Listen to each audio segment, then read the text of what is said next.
iniciando a gravação da nossa aula para disponibilizá-la mais tarde no YouTube e eu, através do link desse vídeo no YouTube, poder compartilhar com a turma, né?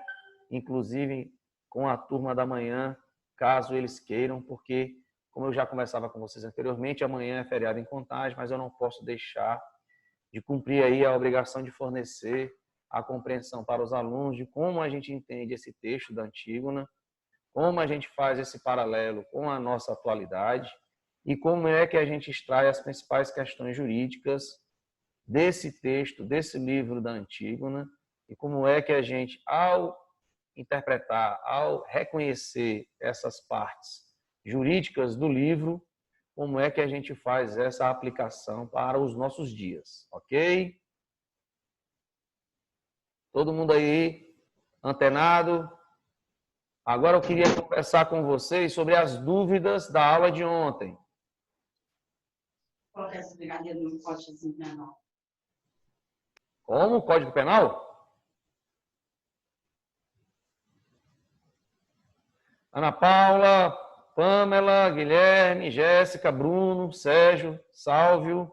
Queria aí ver com vocês as dúvidas da nossa aula de ontem. Né? Como a gente teve uma aula com problema de conexão, né? Teve áudio picado, teve vídeo picado, então isso deve ter despertado mais dúvidas do que o normal. Então, queria aí ver com vocês quais são as dúvidas que a gente pode superar já para iniciarmos essa análise da nossa queridíssima Antígona. Vamos lá, quem é o primeiro? Hello? Deixa eu falar rapidinho. Fale lá, querido. Agora essa atividade vai funcionar tipo a do texto alienista do Machado de Assis? Exatamente. A gente vai construir vamos dizer assim, a mesma forma, o mesmo formato do que a gente fez com o alienista. Qual é a nossa missão? Né? Eu vou provocar já, tá? E é a parte da nossa aula explicar para vocês como é que a gente vai construir o trabalho, certo? Então, é mais ou menos a mesma coisa do que a gente fez com o alienista, sempre tratando alguma fatia, algum ponto, né, da nossa problemática atual. Com Machado de Assis, com o alienista, a gente tratou a atualidade atual na perspectiva do direito, com a necessidade de observância das orientações da ciência, né? Agora a gente trata com a Antígona o choque dessas medidas excepcionais, o choque desse momento atual com os direitos fundamentais, com os direitos naturais, chamados assim no livro Antígona, e direitos fundamentais que a gente atualmente chama. E vocês irão estudar isso em Constitucional 3, a parte específica dos direitos fundamentais, quando forem estudar Constitucional 3. Só que o nosso foco hoje, ao receber de presente essa grande obra... Tá cortando. Opa. Alô? Tá cortando o áudio. O meu está cortando? Sim. Aos demais aí, alunos, vocês estão recebendo meu áudio cortado? Eu não, eu particularmente estou recebendo claro. O meu também está ok. Ok, então dá uma olhada aí, Jéssica, para ver se não é a sua internet, se está longe do ponto aí de Wi-Fi, enfim. Eu, quando vou dar a minha aula, eu peço logo lá para o meu filho, para minha esposa, olha, evitem usar a Netflix em um filme muito pesado, porque pode capturar sinal aí da minha transmissão. Eu achava que era isso, mas era um ledo engano, era mesmo a consequência aí da chuva, com muito relâmpago, muito raio, que danificou aí um componente eletrônico lá da operadora Vivo. Mas voltando aqui, Ana Paula, a gente vai fazer o mesmo, vamos dizer assim, a mesma forma de trabalho que a gente fez com o alienista, ou seja, um texto e a produção do vídeo, certo? Para que a gente possa, na junção desses dois componentes, texto escrito e o vídeo, a gente realizar essa nossa atividade avaliativa e eu poder lançar os 5 pontos para vocês, tá? O que a gente tem que fazer agora de início é focar nos pontos de dúvida sobre a aula de compreensão do texto ou da obra A Antígona. Então, eu queria ouvir de vocês aí essas dúvidas, essa compreensão da diferença entre direito natural e direito positivo, porque eu até mandei aí um áudio, que se eu não me engano foi a Jéssica que pediu, um áudio sobre essa diferença, porque nessa época mais antiga, ou nem tão antiga assim, por exemplo, há 100 anos, 200 anos, não tínhamos tão bem definidos essas fronteiras entre direito natural e direito positivo. Na verdade, havia um choque, uma contenda, uma disputa ideológica, jurídica, para como que os defensores do direito positivo, os defensores do direito civil, direito penal, dos códigos, em confronto com os constitucionalistas, né? Então, era uma fase de transição em que os constitucionalistas disputavam, né, doutrinariamente com os civilistas, com os penalistas, com os defensores do Código, essa questão de predominância normativa. Ou seja, quem é que manda? É o Código? Quem é que tem prioridade? É o Código ou é a Constituição? Isso lá atrás despertou muita disputa, mas só que hoje em dia isso está muito superado. Então a gente sabe, né, de forma bem límpida, clara, que a Constituição está no topo normativo, né, da nossa estrutura jurídica. Então, normativamente, a Constituição detém a força normativa. Ela é que está no topo. É ela que determina, é ela que manda normativamente em todo o nosso ordenamento jurídico, certo? Inclusive, isso foi uma pergunta que a Jéssica fez. Professor, quer dizer que a diferença é essa, e ela pontuou, né? Então, direitos fundamentais são aqueles, né, de direitos de essência que não podem ser negados, não podem ser rejeitados, e os direitos positivos foram todas as leis construídas pelos governos, né, pelos parlamentos. E eu dizendo a ela, né, e remetendo o áudio para vocês, e agora revisando esse ponto. Hoje em dia, todo o nosso ordenamento jurídico é positivado, tá? Ou melhor dizendo, está em término de positivação. Como assim? Como a gente sabe, nós temos muitos tratados internacionais, não temos? Se a gente for pesquisar, a gente vai ver muito tratado aí internacional de direitos humanos, sobretudo da década de 90 para cá, eles foram ou passaram a ser implementados ou internalizados no nosso sistema jurídico. Como assim, professor, internalizados? O governo brasileiro começou a reconhecer a validade jurídica desses tratados e se comprometendo a aplicar esses tratados jurídicos aqui no nosso território, ou seja, no território brasileiro. O que é que o governo brasileiro disse para o mundo? No meu território, sob a minha jurisdição, esses tratados internacionais de direitos humanos não só serão reconhecidos, mas serão aplicados, efetivados. O que é isso quer dizer? Quer dizer que o governo brasileiro garante a todo o turista, vamos dizer assim, o internacional, de que aqui ele será respeitado, de que aqui ele terá os direitos jurídicos dele, que são reconhecidos internacionalmente e que no Brasil também vão ser reconhecidos e vão ser respeitados, certo? Por isso, com esse reconhecimento do governo brasileiro e com o decreto, ou seja, com a aprovação do Congresso brasileiro, todos esses tratados vêm para dentro do nosso ordenamento, por isso que é internalizar, já que é um direito internacional, eles internalizam, ou seja, eles entram para o nosso ordenamento jurídico brasileiro e as autoridades públicas têm ou passam a ter o compromisso de garantir a aplicação desses direitos aqui no Brasil, certo? Então, toda autoridade, sobretudo policial, judiciária, do Ministério Público, tem a obrigação de fazer cumprir esses tratados. Então, não só a gente tem a Constituição positivada em 88, e nessa nossa Constituição a gente tem aquele rol de direitos fundamentais, ou seja, a gente tem um rol de direitos humanos que são reconhecidos internacionalmente, mas que passaram a fazer parte da Constituição brasileira quando da nossa Constituição de 1988.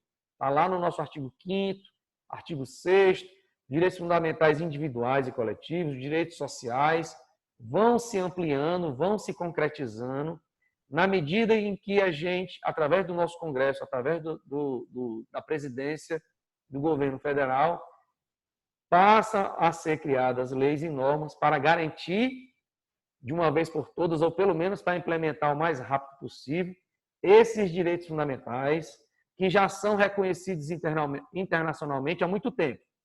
Tá? Então, se temos direitos humanos, que o mundo todo reconhece, ou pelo menos a grande maioria dos países reconhece, esses direitos humanos são agora reconhecidos na Constituição de 88 e passam, através das leis, a serem implementados ou garantidos. Exemplo, professor. Estatuto da Criança e do Adolescente, né? Também há um tratado de proteção às crianças e adolescentes no mundo. O Brasil se compromete a garantir e a efetivar esse tratado. E, para efetivá-lo, ele cria uma lei chamada Estatuto ECA e diversas outras leis, inclusive a Lei Maria da Penha, que é um resultado do compromisso brasileiro internacional para a proteção ou para o livramento das agressões ou dos vilipêndios, né, sofridos pelas mulheres no Brasil. Ou seja, é um compromisso do governo brasileiro enquanto Estado, e, em razão disso, ele constrói legislação para garantir esses direitos fundamentais, certo? Só que temos ainda hoje, e sobretudo com essa nossa pandemia, uma questão que é muito séria. Nós temos direitos fundamentais na Constituição, todo mundo sabe, é só abrir a Constituição, está lá o artigo 5º, está lá o artigo 6º. Por exemplo, deixa eu abrir aqui a nossa gloriosa Constituição. Se a gente for reparar na nossa Constituição, além do nosso glorioso artigo 5º, né, a gente vai observar os nossos direitos sociais, que também são fundamentais, tá? Certo? Deixa eu voltar aqui para a gente. Eu vou aqui abrir a nossa Constituição para que a gente possa dar uma olhada nela. E a gente tem o artigo 6º, né? No artigo 6º a gente vai dizendo assim, ó, são direitos sociais, são direitos humanos ou direitos fundamentais sociais, certo? Aí lá vem a educação, a saúde. Nesses tempos de pandemia, nesses tempos de vírus, coronavírus, todo brasileiro ou toda pessoa que está no Brasil tem direito à saúde? O que vocês acham? Sim. Sim, Não tem dúvida alguma, né? Não. nenhuma. Então, o governo brasileiro tem a obrigação, sendo ele de esquerda, de direita, de centro, de cima e de baixo, ele tem a obrigação de garantir saúde para todo mundo, ok? Certinho?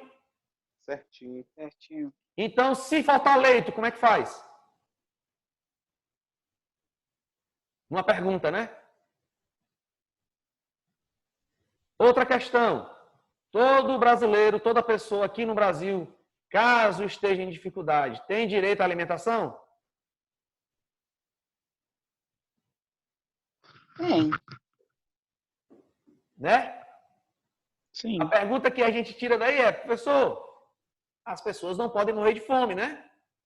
Sim. Então, nessa situação de extrema pobreza ou de elevada complicação social da pessoa, é a obrigação do governo garantir que ela não morra de fome. Certo? Outra questão, é direito de todo brasileiro ter acesso a trabalho? Hein? É, Moradia? também. Previdência social? Também. Então vem a pergunta. nesse quadro de pandemia, tá? As pessoas devem ter os seus trabalhos garantidos ou assegurados pelo governo? Sim, devem. Sim.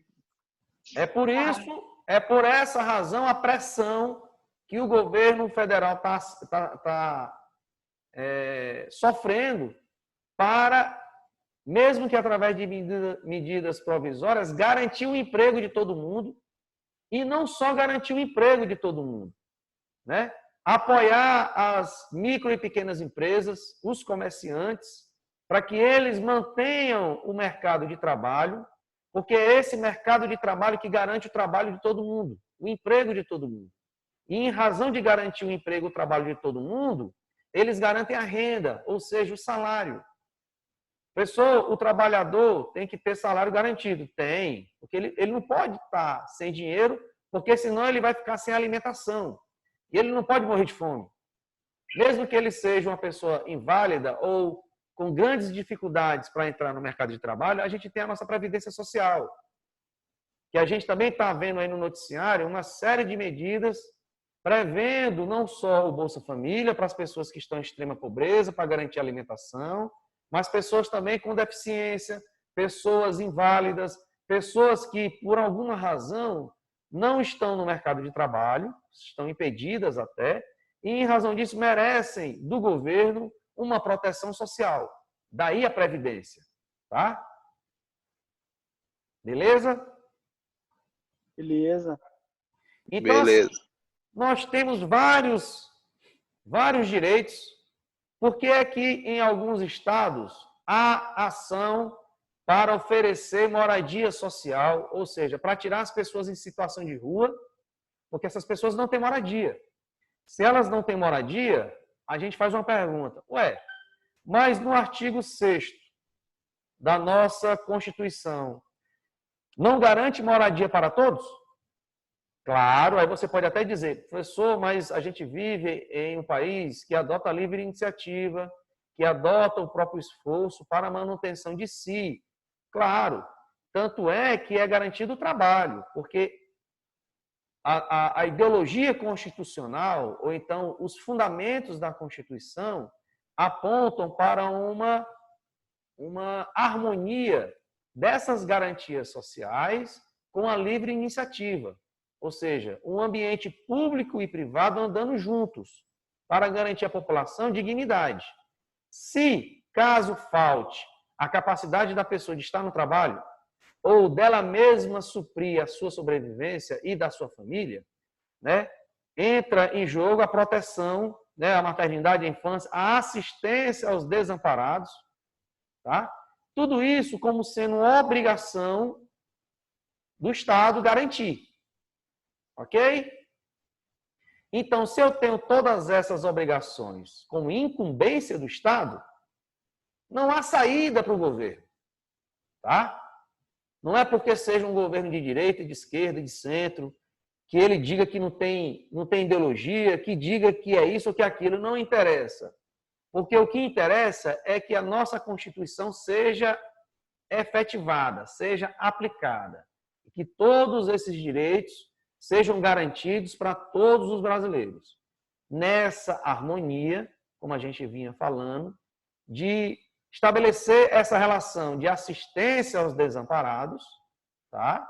E de trabalho para as pessoas que podem trabalhar. Ok?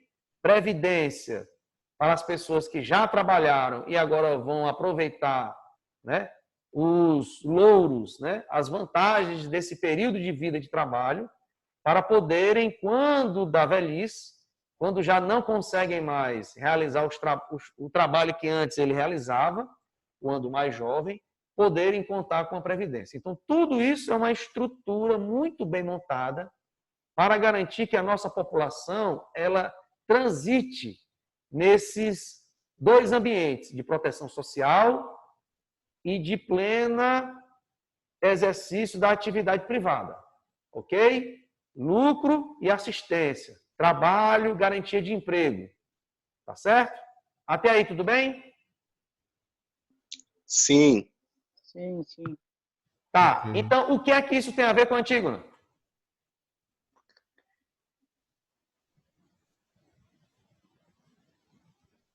Vocês achavam que eu não ia perguntar, né? O que é que isso tem a ver contigo, né? Estou aguardando a resposta.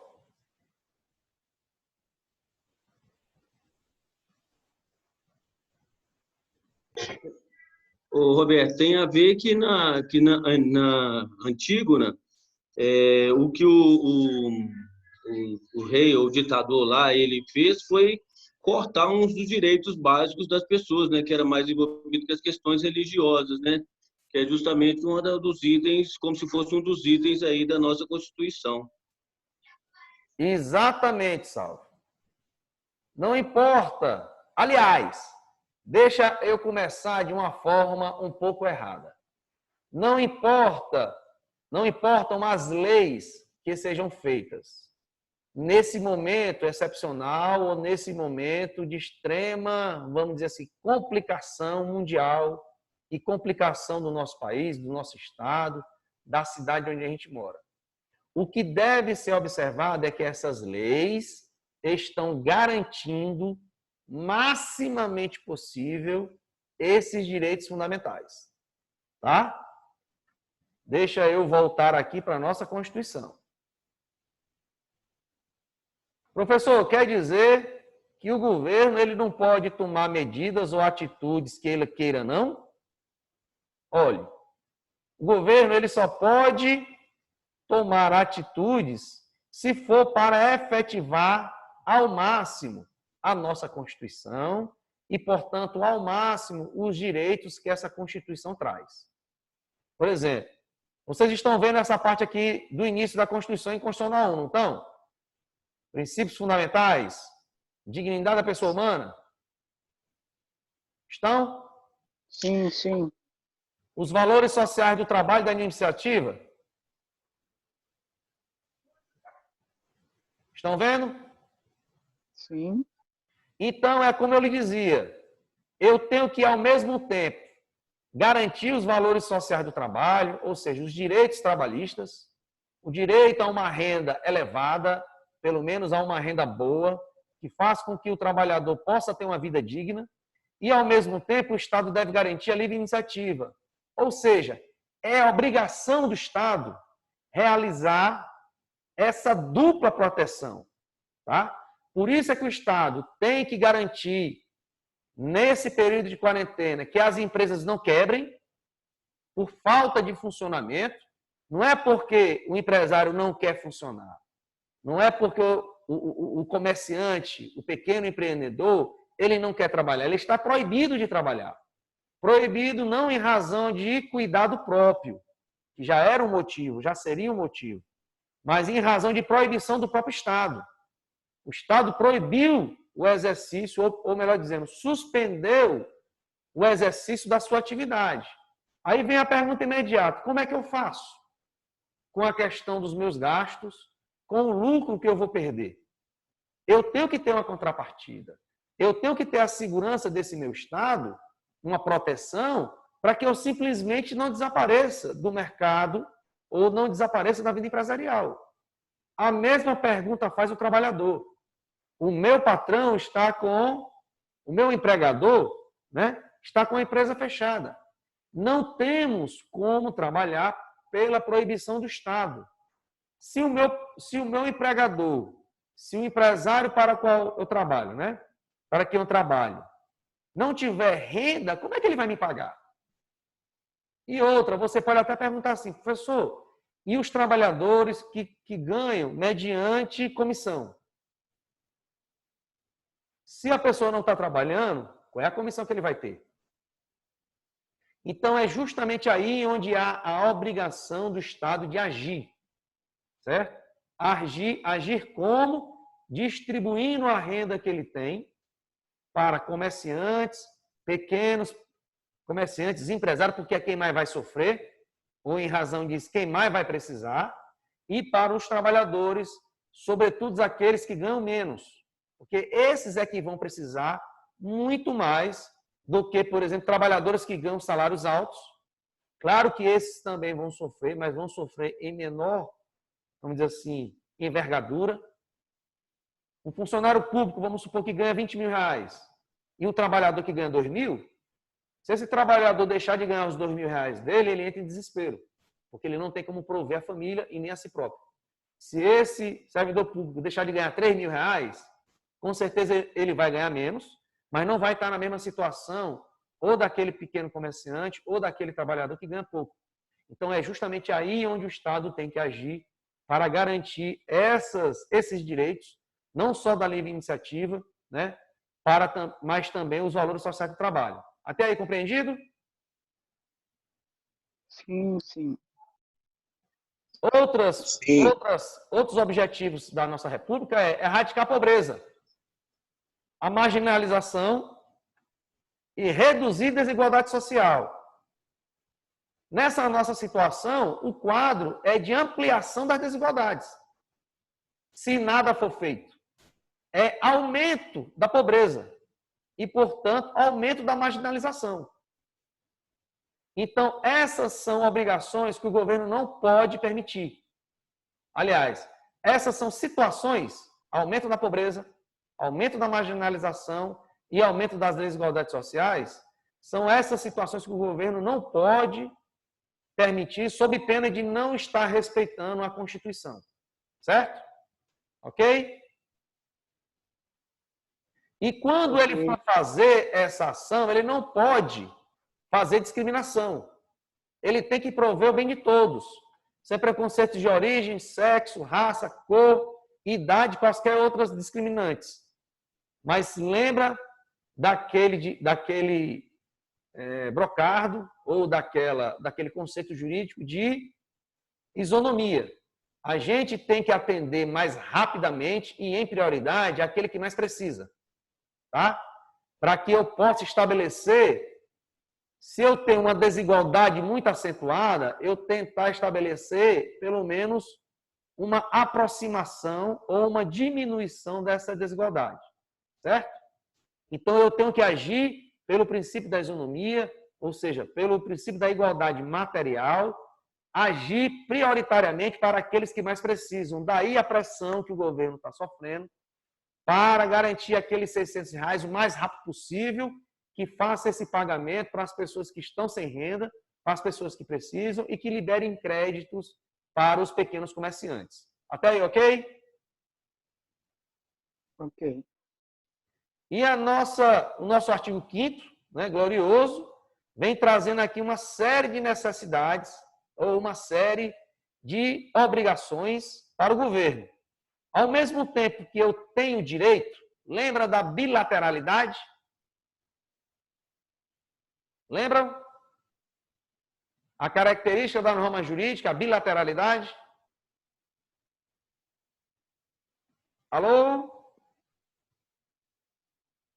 Cadê meus participantes?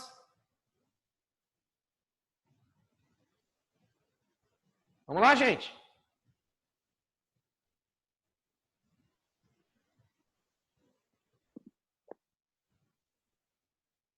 Vocês estão por aí? Sim. Estamos aqui. Estou aguardando a resposta aí.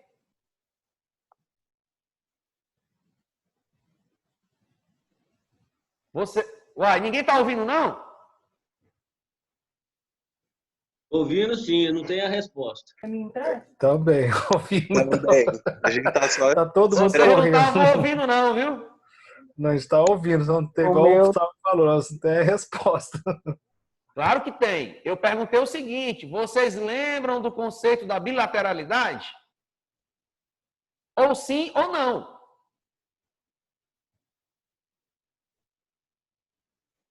Não.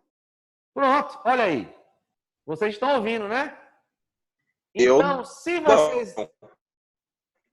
vocês não lembram do conceito da bilateralidade, eu não devia, mas eu vou ajudar, porque vocês me disseram que esse ponto já estava superado, todos já tinham aprendido essa característica da norma jurídica, é a bilateralidade, ou seja, quando eu tenho garantido um direito, para o outro nasce uma obrigação. Se eu tenho direito a tais questões, o outro tem o dever ou a obrigação de respeitar ou de fazer valer esse meu direito, ok? Ok. Ok. Ok. Isso é muito claro para a vida privada, ou seja, eu tenho um direito e o Bruno, o Sérgio, o Salvio precisam respeitar esse meu direito. Ou seja, se eu tenho um direito, para eles nasce uma obrigação. Se eles têm um direito, para todos nós nasce uma obrigação de respeitarmos esse direito dele. Isso na vida privada, ou seja, no direito civil, é muito claro. Não é? Todos concordam? Sim. Só que isso também vale para a vida pública. Ou seja, se todos, aí a gente vai aqui para o nosso artigo 5º, se os homens e mulheres são iguais em direitos e obrigações, nos termos dessa Constituição, nenhuma lei ou o Estado não pode permitir que haja desigualdades ou discriminações entre homens e mulheres. Da mesma forma, o inciso 2, ninguém será obrigado a fazer ou deixar de fazer alguma coisa, senão em virtude de lei. O Estado tem a obrigação não só de garantir que nenhuma pessoa seja obrigada a se submeter se não for em virtude de lei. Tá? E por aí vai. Se o Estado me garante que é livre a manifestação de pensamento, sendo vedado ao anonimato, então o Estado tem que me garantir que ninguém me usurpe esse direito. Tá? É inviolável a liberdade de consciência e de crença, ou seja, aqui da questão religiosa. Se alguém violar, como é que fica? O Estado tem a obrigação de agir. Certo? Ok? Certo. Ok. Então, esses direitos fundamentais da Constituição não servem só para outra pessoa. Se eu tenho um direito fundamental, não serve só para o Bruno, para o Sávio, para o Sérgio, para o Guilherme, para os demais, para todos os outros. Porque se eu tenho um direito, se você tem um direito, você tem a obrigação de respeitar esse meu direito, de não maculá-lo, né? De não vilipendiá-lo, e da mesma forma eu também tenho a obrigação de não impedir o exercício do seu direito. Ok? Não, tem. Por isso que eu coloquei o seu ali. Ok. Vocês estão estudando em grupo, é? Ok.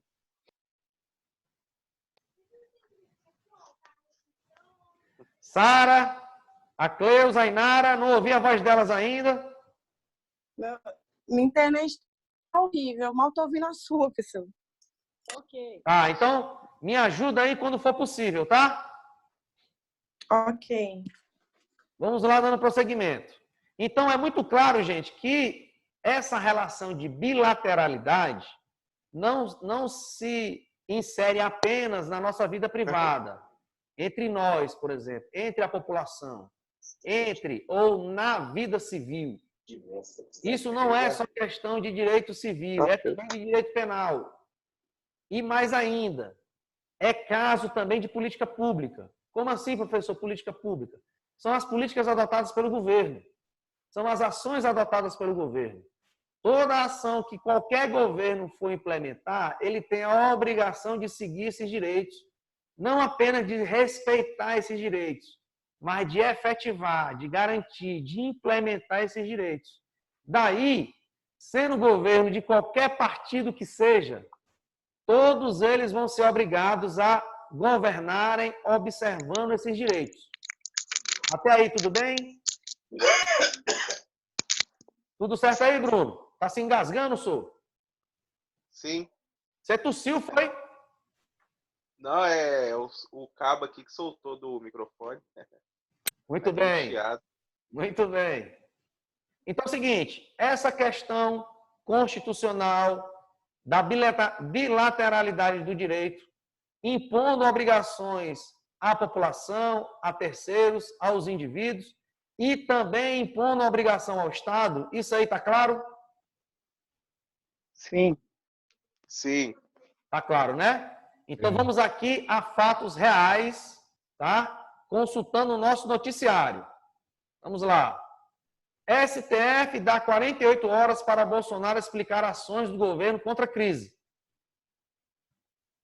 O ministro Alexandre de Moraes determinou o prazo de 48 horas para que o presidente Jair Bolsonaro explique as medidas adotadas pelo governo para combater a pandemia no novo coronavírus. O pedido faz parte de ação protocolada pelo Conselho Federal da Ordem dos Advogados do Brasil. O que isso quer dizer, pessoal? Vamos lá? Poderia repetir, professor? O meu cortou. Diga lá, estou ouvindo. Meu áudio aqui cortou. Aí eu não consegui ouvir. Tá. Então, assim, a gente tem aqui a matéria que vocês estão vendo, não estão vendo? Sim, sim. Então, o que isso significa? O STF dá 48 horas para Bolsonaro não, mas para a presidência da República explicar ações do governo contra a crise.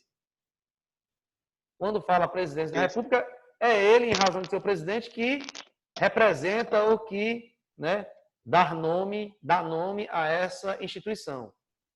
O próprio texto vai dizer: na ação da OAB ainda consta pedido para que o Poder Executivo proceda à implementação imediata dos benefícios emergenciais para desempregados, trabalhadores autônomos e informais, bem como proceda à medida de inclusão das famílias que se encontram na fila de espera do programa Bolsa Família, concedendo-se o prazo de 48 horas para cumprimento.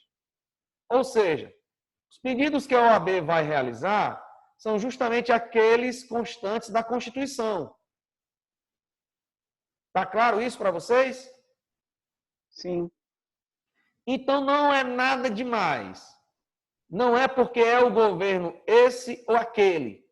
Porque todos os governos, seja qual fosse o partido que hoje estivesse, né, em razão da pandemia, na presidência, deveria igualmente atender a essas demandas ou deveria implementar essas obrigações.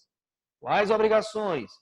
A de fazer valer aqueles direitos fundamentais, sobretudo para a camada da população que mais está precisando. Por que, professor, ele tem que atender isso? Em razão do ditame do princípio da isonomia, ou seja, tratar os iguais da forma igual e os desiguais desigualmente, para que a gente possa estabelecer ou diminuir essa desigualdade, ok? Então é por isso que o foco do governo, inicialmente, deve ser para as questões emergenciais das pessoas que mais precisam. Quais delas? As que estão sem salário, porque desempregadas, os trabalhadores autônomos e informais que foram impedidos de trabalhar e a inclusão das famílias que se encontram já no programa Bolsa Família, porque quem está no programa Bolsa Família são justamente as pessoas que estão na pobreza, ou seja, que precisam de assistência, né, aos necessitados, como a gente tem lá nos objetivos da nossa república ou do nosso país. Isso é claro? Sim. Então, assim, a gente vê muito isso na prática, gente, quando a gente tem uma crise dessa. Ok? Ok. Olha a outra determinação. Pacientes que quebram quarentena nos Estados Unidos devem usar tornozeleira eletrônica. Lembra que isso é uma diminuição da nossa liberdade de ir e vir, não é? Sim. Então, eu tenho um direito fundamental de ir e vir. Só que você se pergunta, bem, o que é mais importante ou qual desses, que essa é uma pergunta, não é, vamos dizer assim, tranquila de ser feita, Professor. não. Ela desperta muito debate na academia, tá? Os doutrinadores se debruçam muito e debatem, né? Disputam muito essa questão. Porque muitos dizem que os direitos fundamentais não têm hierarquia. Não tem essa de direito fundamental ser mais importante que outro. Porque você só vai observar isso no caso concreto, na realidade. Bem, eu, né, tenho uma concepção que isso é muito difícil de ser sustentado, essa tese, esse argumento. Por quê? Porque é por evidente que existem direitos que são mais fundamentais que outros. E é em razão desses direitos, por exemplo, como a vida, como a saúde, como a integridade física. Sem você proteger esses 3 direitos fundamentais, por exemplo, um direito à alimentação, que você vai, por tabela, refletir no direito à vida, no direito à saúde. São direitos fundamentais porque, sem eles, o indivíduo perece, o indivíduo morre. E o indivíduo morto, não consegue ter direito fundamental nenhum. Então, você tem direito de ir e vir, de um lado, e direito à saúde e à vida do outro. No confronto desses direitos, qual desses direitos deve prevalecer?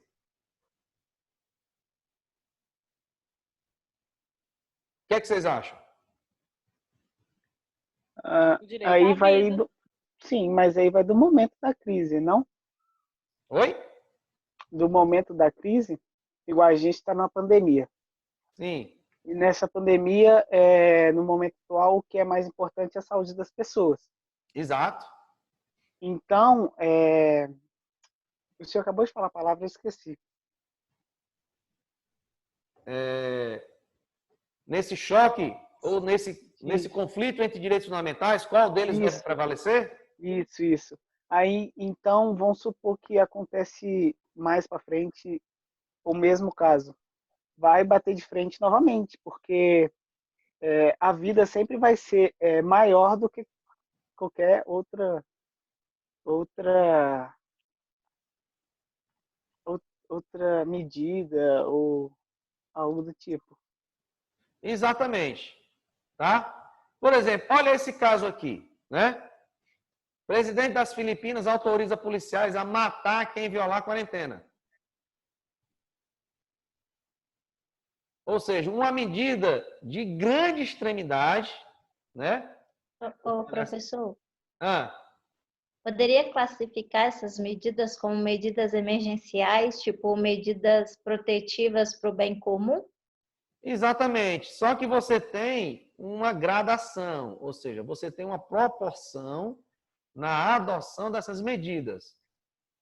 Só justifica você adotar uma medida drástica frente a uma situação drástica.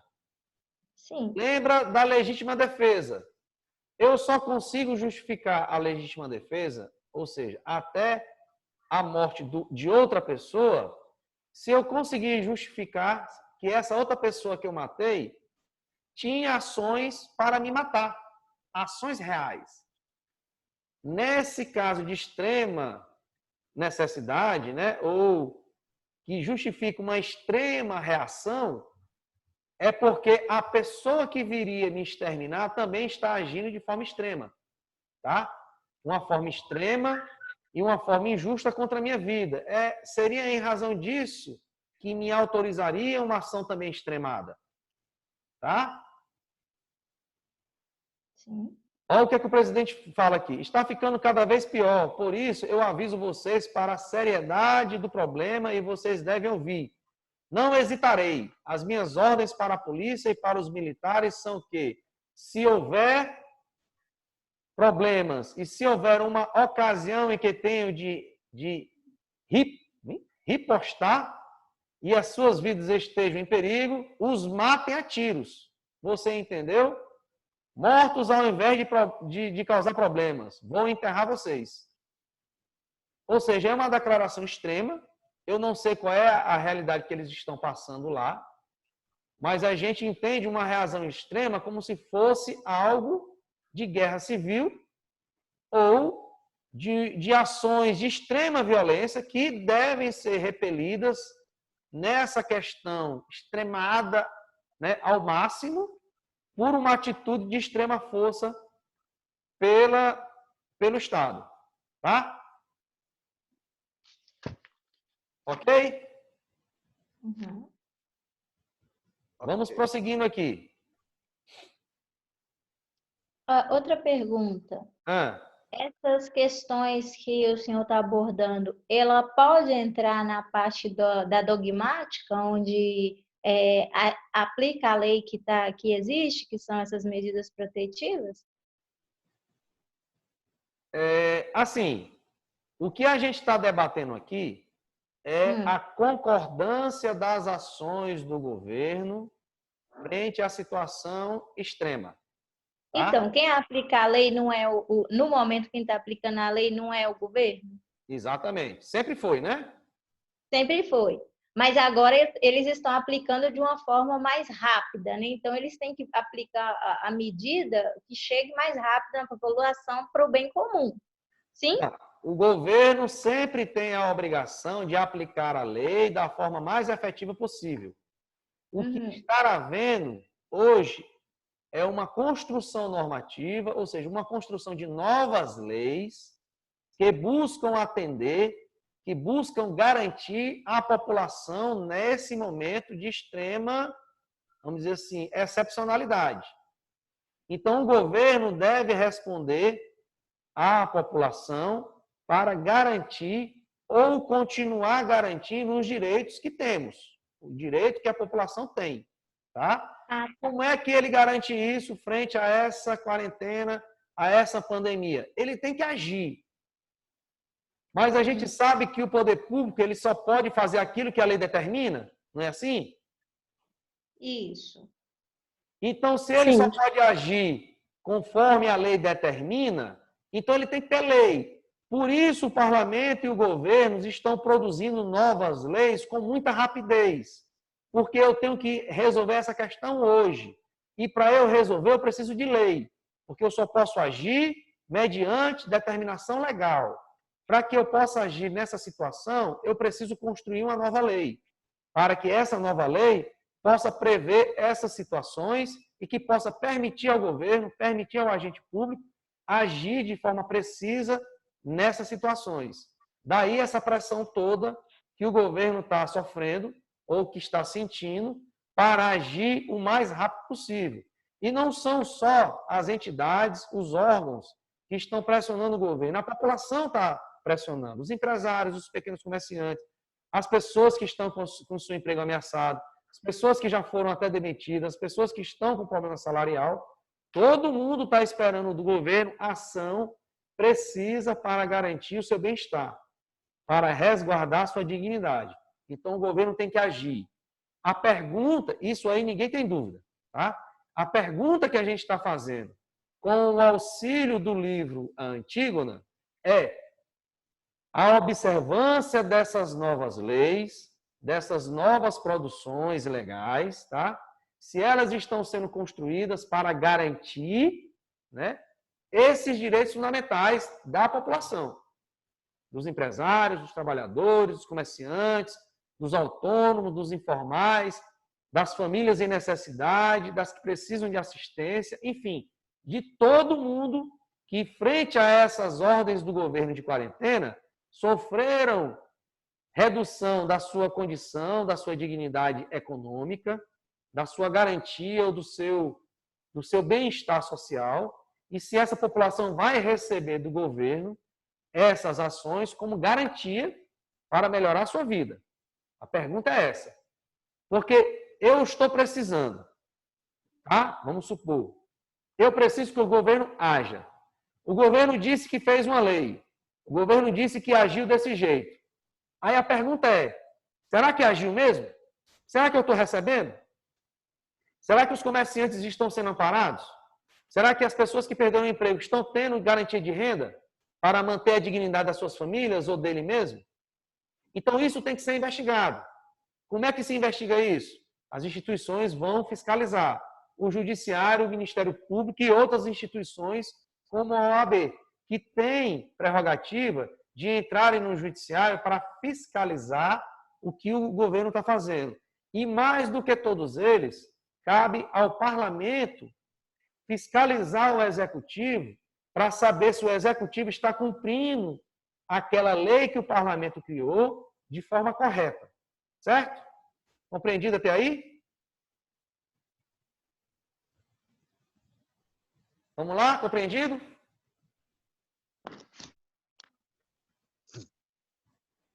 Estou esperando dúvidas aí. Não é possível que não tenha uma dúvida. Sara, Ana Paula, Cleusa, Nara, Jéssica, Pâmela, Guilherme, Jéssica Souza, Sérgio. Você me ajudar aí com o trabalho da Rayane? Eu fiz, mas tipo assim, a minha tá em contradição com, tipo, o da Vitória, tipo assim. Eu fiz, mas não tá completo ainda não, sabe? Eu posso até te mandar. Mas eu te Só expliquei, falta as viu, leis. Eu já respondi. A Brenda tudo. até me mandou, algumas coisas aqui, me isso mandou não, agora, né? E eu vou até dar uma olhada aqui, ver se já dá para eu começar a fazer lá, porque assim, rapaz, eu tô mais perdido que cachorro quando quer caminhão de mudança. Como é, gente? Eu estou ouvindo aí as dúvidas de vocês. Como é que é mesmo? Thiago, pode me chamar, eu te ajudo. Voltou aí. Quem é que está perdido mais do que segue em tiroteio? O professor Roberto está perdido. Eu? Estou O mais senhor sumiu. A sua internet, professor. A sua internet que está mais perdida. Não. É, a internet. A minha não. Não tem nem retardo aí na veiculação da imagem. Vocês é que estão aí boicotando a internet. Ai, Deus. Gente, eu estava perguntando a vocês, tá? Sobre como fica as ações do governo e por que as instituições não só devem fiscalizar, mas elas devem exigir do governo ações que efetivamente resguardem esses direitos fundamentais, ou, em outras palavras, ações que auxiliem concretamente as pessoas que estão precisando de ajuda ou estão precisando da ação do governo. Porque muitas delas dizem que é por isso ou para isso que o governo existe. Tá? Então, Ministério Público aciona o Judiciário, a OAB aciona o Judiciário, o próprio Parlamento, como entidade, como poder, não só que constrói a lei, mas que fiscaliza o fiel cumprimento dessa lei, todos eles podem fiscalizar e exigir do governo, do Executivo, a implementação dessas políticas ou dessas ações. Tá? Até aí, tudo bem? Sim. Ô, Roberto. Sim. Sobre as questões da bilateralidade. Tá. Quando essas entidades, tipo a OAB e outras aí, cobram do governo as ações, né? Automaticamente nasce aí uma bilateralidade no sentido de que ela está cobrando o direito, porém ela assume também a responsabilidade ou o dever de verificar se isso está acontecendo efetivamente ou não? Exatamente, porque a OAB tem como prerrogativa, né, acionar, entrar com ação no judiciário para, vamos dizer assim, exigir algumas respostas ou ações do governo.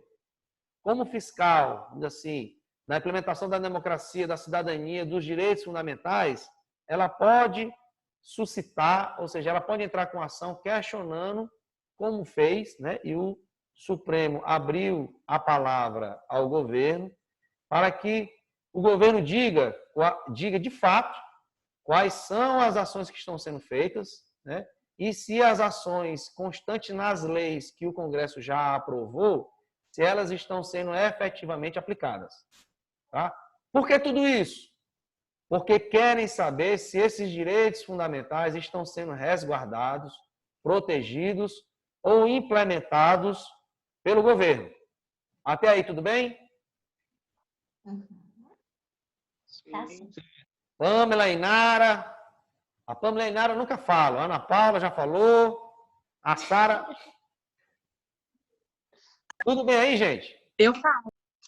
Até aí, entendido? Entendido. Então, vocês vão arrasar no trabalho? Eu vou. Vamos ver qual que é o trabalho, né? Ou mulher empoderada, viu? Já diz logo. Eu acho que eu arrasei nesse último que você passou, eu acho, né? Como é? Eu acho que eu arrasei nesse último que você passou. Aliás, vocês todos estão arrasando. Por que estão arrasando? Porque não recuaram, tá? Enfrentaram o desafio, realizaram o trabalho. É claro que sempre a gente tem o que melhorar. Eu, vocês, cada um de nós, sempre temos algo a melhorar, sempre podemos ficar melhores, tá? Mas a gente só começa a ficar melhor com o primeiro passo. O primeiro passo foi o que a gente deu nessa semana, com a entrega dos trabalhos e dos vídeos, e que a gente vai aprimorando nessas aulas de preparação, para que vocês possam ser capazes de construir o texto e de produzir o vídeo no mesmo formato que a gente fez para essa semana, tá? Então, a aula de ontem e de hoje é para que a gente possa superar esses conceitos tão desafiadores que o livro Antígona traz para a gente e compreendendo essas questões do livro, que são as teorias gerais do direito, que ali estão colocadas no texto de uma forma literária, de uma forma até muito bonita, tá? Que quem não for estudante do direito lê, acha aquilo sensacional e não percebe que ali há um conceito de teoria geral do direito. Então, a aula de ontem foi para a gente resgatar ou retirar do texto esses conceitos da teoria geral do direito, entender a disputa por trás do livro, ou seja, entender a história mesmo, a disputa daquela história, de uma irmã querendo enterrar o irmão, e o Estado proibindo, e ela descumprindo, sendo punida, e ela tendo orgulho do que fez, porque ela teria maior vergonha se não desse os rituais fúnebres para o irmão. Então, ela confronta com gosto a proibição do Estado e está disposta até morrer por isso, porque para ela mais seria gravoso, danoso, ela aceitar essa lei, obedecê-la e deixar de cumprir um direito mais importante, um direito mais fundamental. Tá? Então, é essa disputa lá da Antígona que a gente traz para o nosso dia a dia de hoje e vem trazendo essas indagações. Poxa, eu não posso ir e vir. Amanhã é sexta, final de semana, eu não posso viajar, eu não posso ir para um sítio, eu tenho que estar recluso. Eu tenho uma empresa, eu não posso abrir. Né? Que proibições são essas? Essas proibições estão ferindo o meu direito fundamental. Há uma livre iniciativa, a ter o meu emprego, a ter a minha renda e garantir o meu ir e vir. Aí a outra pessoa, calma lá, meu amigo. Essas proibições são para garantir direitos mais fundamentais ainda do que esses que você falou. São direitos à saúde e à vida, não só sua, mas a minha e de todo mundo. Se você não morre pela doença, você transmite a doença e pode ter alguém que morra em razão disso. Ou você pode, repassando essa doença para alguém, inclusive da sua família, levar essa pessoa a um estado de crítico de doença, a sequelas no corpo ou até a morte. Então, o governo tem a obrigação de resguardar todo mundo. Tem a obrigação de resguardar até você, de você mesmo. Lembra que é quase a mesma história do cinto de segurança. Meu amigo, eu não sou obrigado a usar cinto de segurança, é a minha vida, então eu que tenho a decisão disso. Negativo. Não é você que tem a decisão disso. Sabe por quê? O cara, não, me diga por quê, eu estou revoltado. Ninguém vai me obrigar a usar cinto de segurança. Olha, eu vou lhe obrigar, sabe por quê? Porque na hora que você se acidentar, você exige que o Estado vá garantir a sua saúde. Ou você quer que o Estado se comporte assim? Não, ele estava sem cinto, desobedeceu a ordem, então ninguém vai prestar auxílio à saúde para ele. Claro que não pode ser essa a reação do Estado. O Estado tem sim a obrigação de amparar a saúde de pessoas envolvidas em acidente, mesmo que elas deem causa. O que não pode é a pessoa achar que o Estado não pode obrigá-la a utilizar equipamentos de segurança para minimizar não só os ferimentos que ela pode causar, mas que pode causar no outro. Tá? Isso aí ficou claro?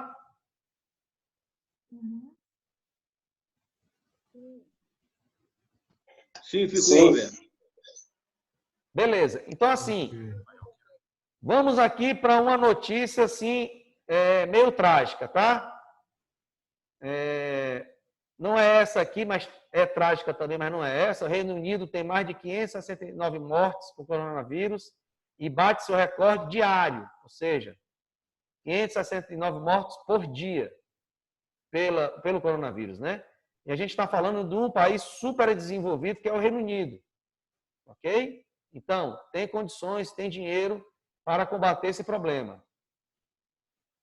O Trump, lá nos Estados Unidos, invoca a lei de produção de defesa para fabricar respiradores contra a Covid-19. Ou seja, o governo dos Estados Unidos vai obrigar as empresas, as fábricas, a fabricarem esse equipamento. Ok?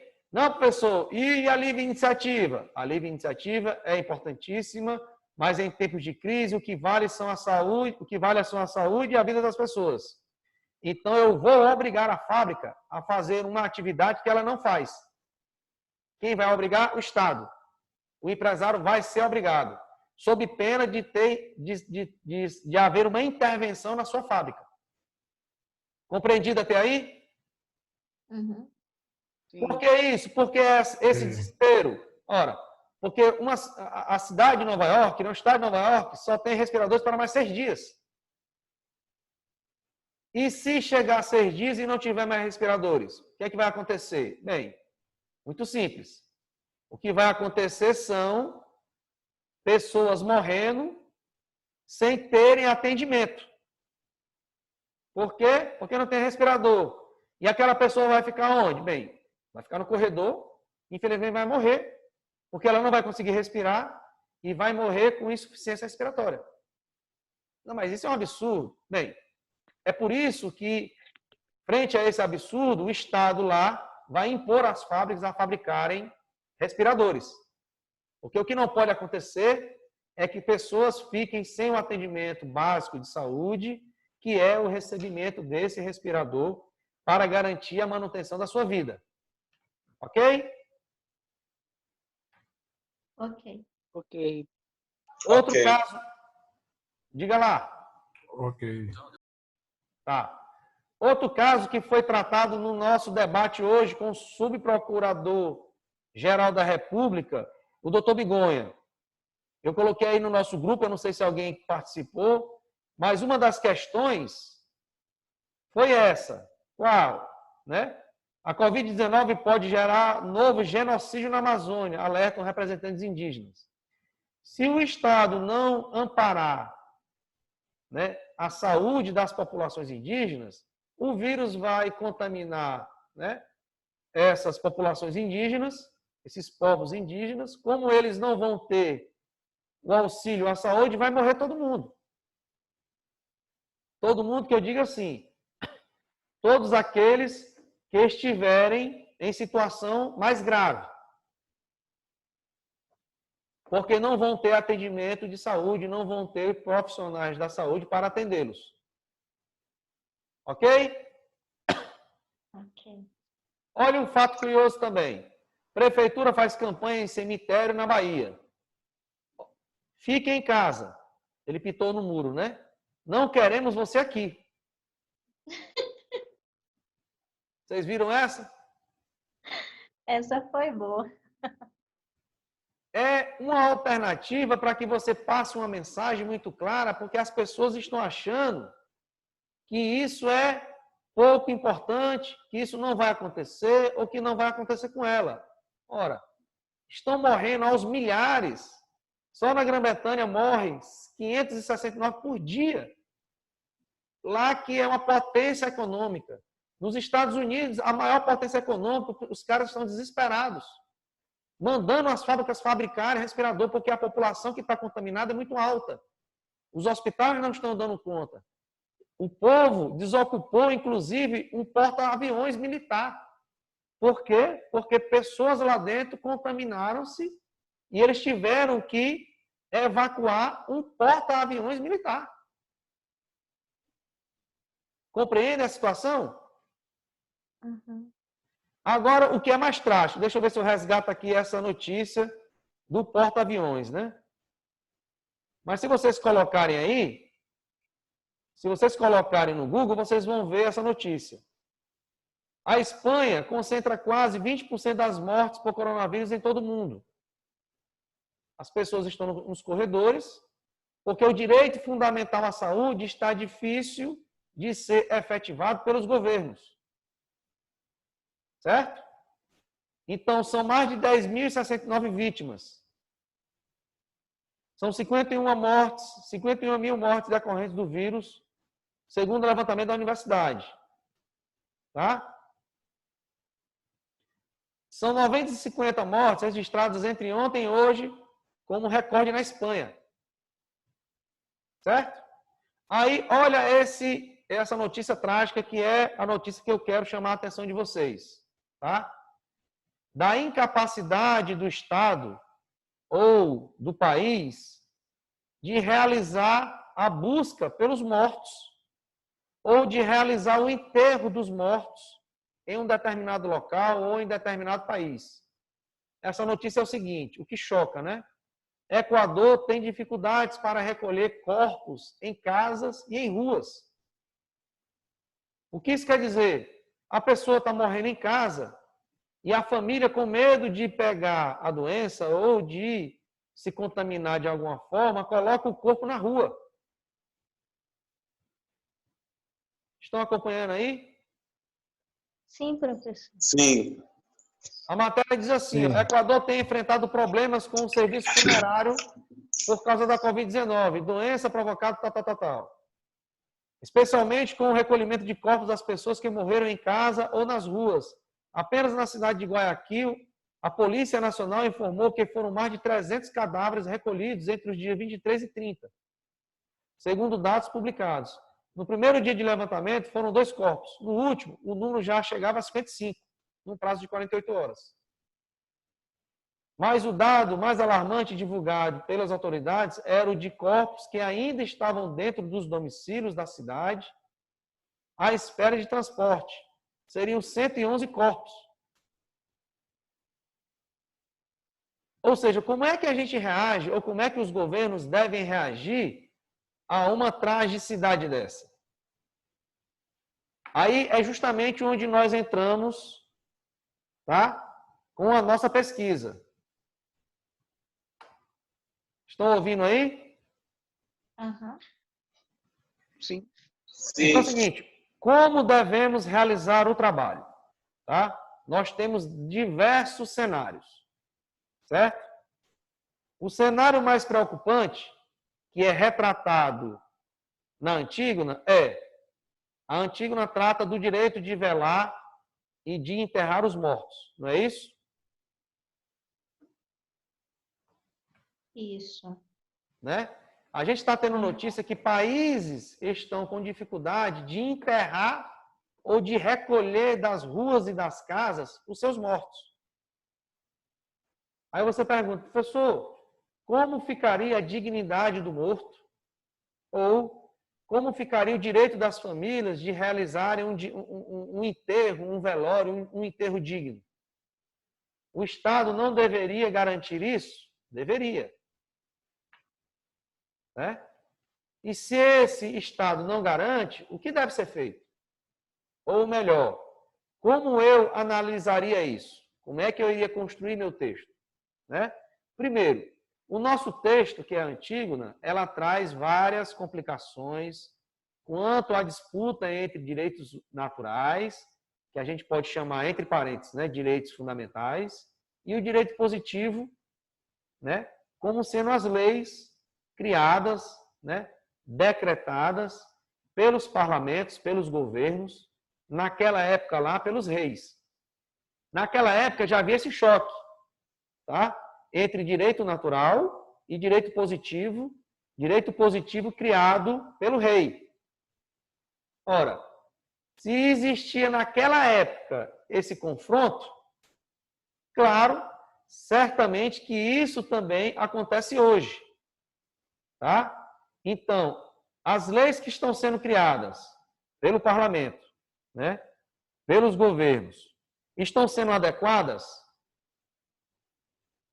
Essas leis, né, que o parlamento está criando e que os governos estão criando, elas atendem a essas demandas da população, como atendimento à saúde e, pelo menos, garantia das condições mínimas de dignidade para realizar os enterros dos mortos? Só que aí você tem várias outras perguntas decorrentes, porque você tem emprego, você tem salário, você tem a capacidade das empresas de continuarem, pelo menos funcionando nessa suspensão das atividades, não levarem essas empresas ou esses comerciantes à falência. Tá? Então, todas essas são perguntas que exigem respostas do governo.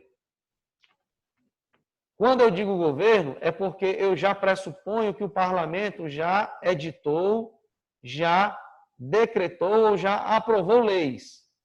E em razão dessa construção dessas novas leis, então o governo já pode agir. Lembra que o governo, o poder público, ele só pode agir conforme a lei, não é assim? Há alguma dúvida quanto a essa parte? Não.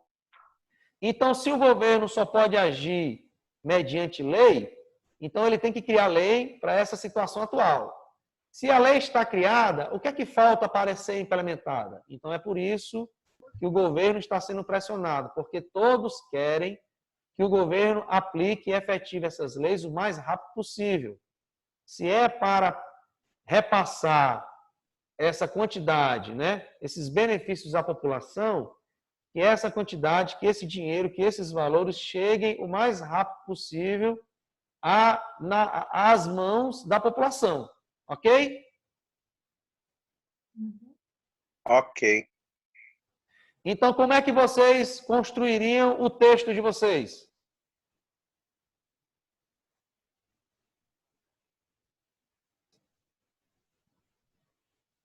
Hein? Não entendi a pergunta. Como vocês irão construir o texto de vocês? Em cima da necessidade. Pode falar. É em cima da necessidade, em cima da necessidade das pessoas, inclusive na parte em que o senhor retrata a parte do direito positivo junto com o direito natural, tanto da parte vivenciada hoje pelo Covid, das populações normalmente não terem onde enterrar os seus mortos, né? E se as ações, as medidas criadas estão atendendo as populações. Exatamente. É esse paralelo que a gente tem que construir mesmo, tá? Nós temos direitos naturais, direitos fundamentais, que devem ser observadas quando o legislador for construir novas leis. E o legislador estará obrigado a sempre, o governante, o presidente, o Congresso, estão obrigados a toda a vida, toda vez que forem criar uma nova lei, observarem esses direitos fundamentais e mais ainda, para eles criarem nova lei, eles sempre têm que estar buscando a concretização, a implementação, a efetivação desses direitos fundamentais. Se essas leis, né, forem criadas e não efetivarem ou forem criadas contra esses direitos fundamentais, então essas leis têm que ser atacadas como leis que estão contra esse direito fundamental.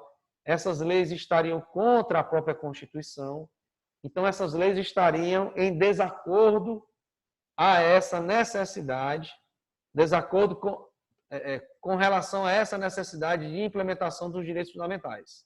Ok? Roberto, no texto anterior, o senhor passou os tópicos que era para ir seguindo, não era?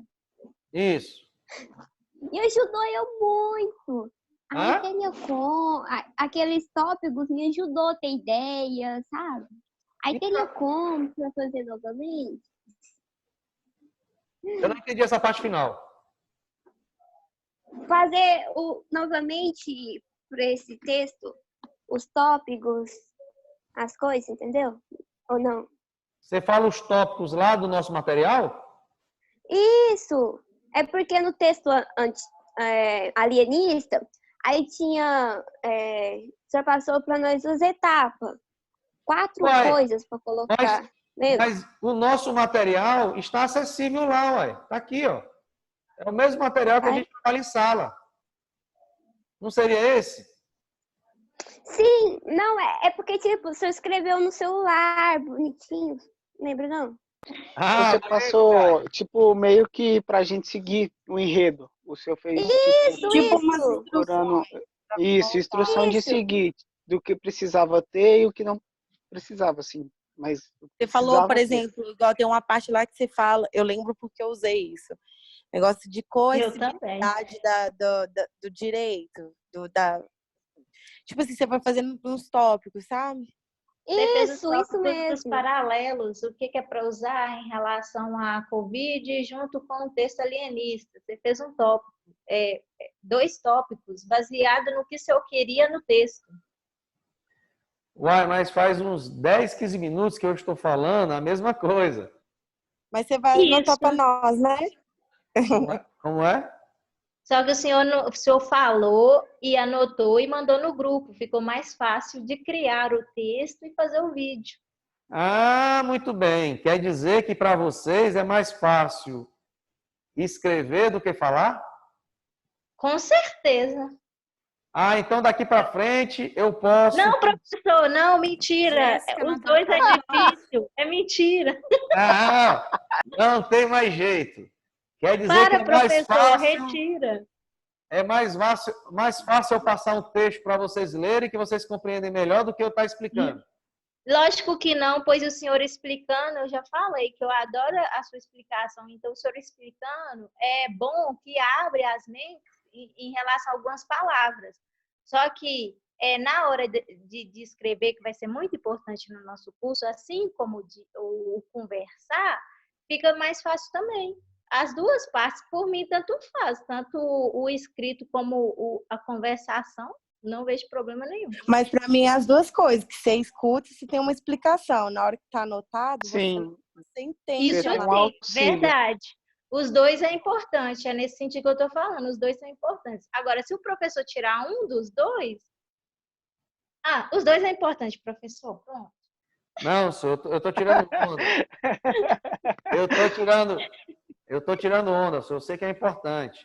Mas o que eu estou querendo traçar aqui é que a gente tem que ter 2 momentos, tá? O momento da aula, que a gente coloca esses conceitos, explica esses conceitos direitinho e aponta como é que a gente pode aplicar ou como é que a gente pode efetivar esses direitos. Por exemplo, se houvesse um pedido judicial de uma família para fazer o velório e o enterro segundo os ritos da sua religião. Vamos supor que esse pedido seja feito aqui em Contagem. O juiz recebe esse pedido. A família do fulano de tal pediu para que o juiz autorizasse o velório e autorizasse a realização de ritos religiosos para que a família pudesse enterrar o seu ente querido conforme os ditames da sua religião. Se você fosse juiz ou juíza, como é que você interpretaria ou como é que você decidiria esse caso?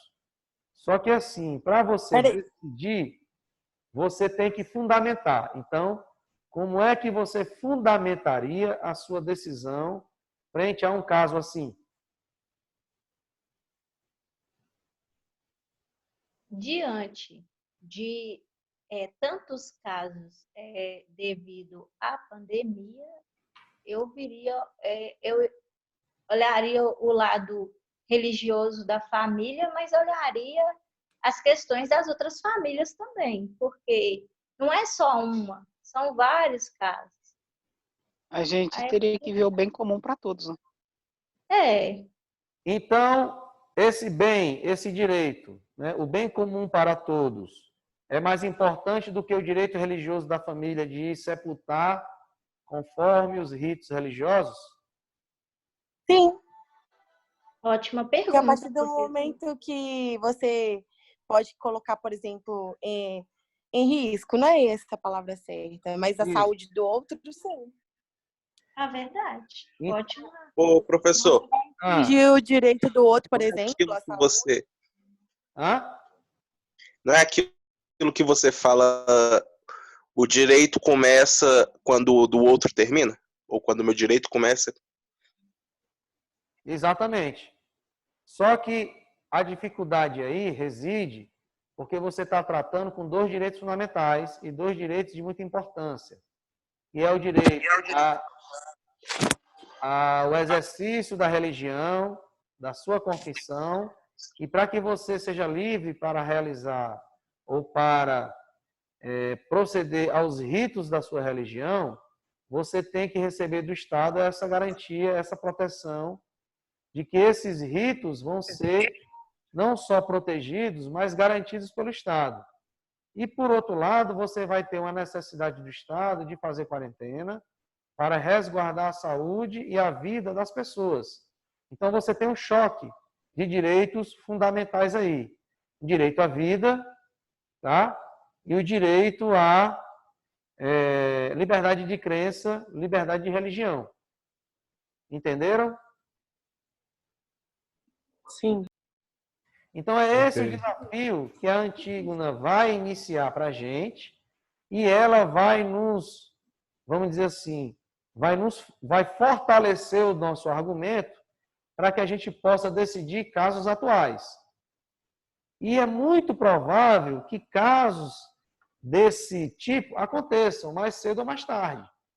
Ou seja, que haja decisão judicial para que uma família possa realizar o enterro do seu ente querido conforme a tradição religiosa dela.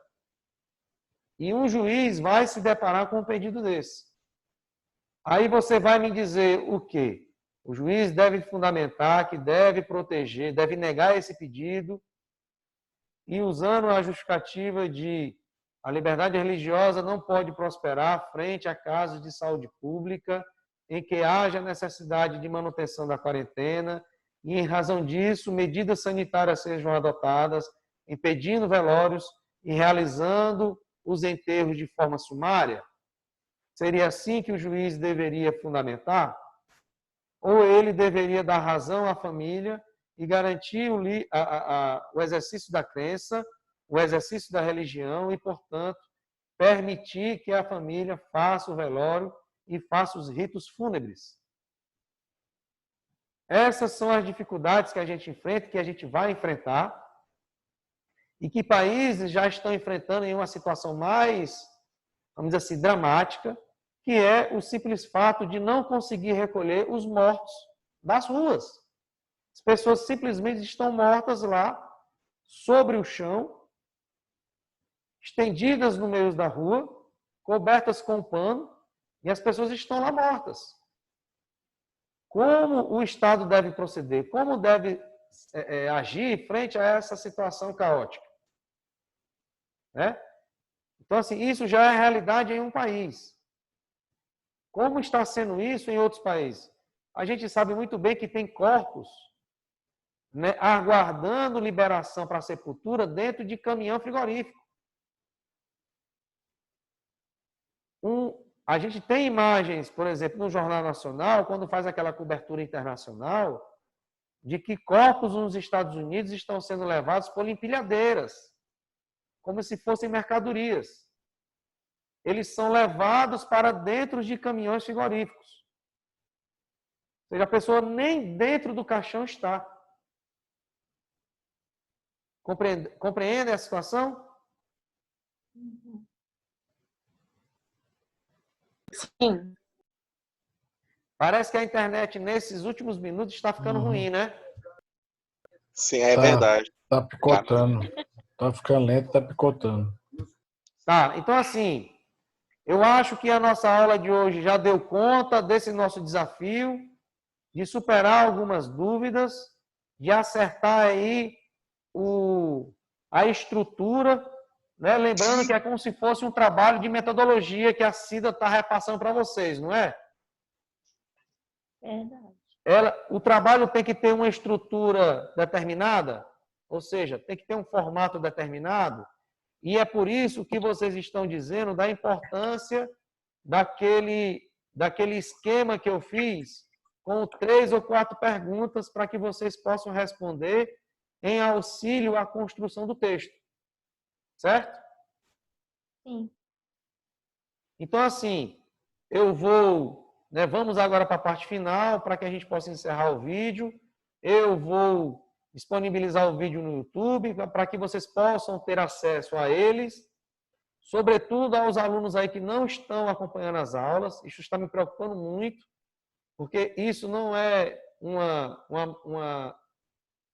essas aulas não são aulas fáceis, porque são conceitos que são muito ricos e, portanto, merecem o cuidado da leitura ou da compreensão. para que a gente possa ser capaz de construir um trabalho avaliativo que vá ter como critério a produção de um texto. Ok? Uhum. Compreendido aí, gente? Sim, sim, sim. Sim. Tá, então é o seguinte, vocês vão continuar com outras aulas, né? Vocês têm outros trabalhos para serem feitos, mas eu continuo disponível lá no nosso grupo do WhatsApp, tá? Para responder as dúvidas que vocês vão tendo e que vocês terão na hora de realizar a construção do texto, tá? Vou continuar aí à disposição de vocês para auxiliá-los nessa construção do texto e na produção do vídeo, tá certo? Você vai passar que dia esse trabalho? Não, o trabalho já foi passado, né? Esse outro aí que você está falando? O esquema que você falou? Não. Você não está falando aí para a gente montar um outro texto? Isso, na mesma modalidade que a gente fez nesse texto do alienista. Então, O dia mas da entrega, professor. Você vai mandar escrito, né? Oi? Você vai mandar escrito o que é para fazer. Exatamente, é um texto escrito do mesmo jeito do alienista, do mesmo tamanho, do mesmo formato, tá? Agora com uma outra temática. Agora a Entendi. gente vai analisar segundo o livro da Antígona, né? Entendi. Tá?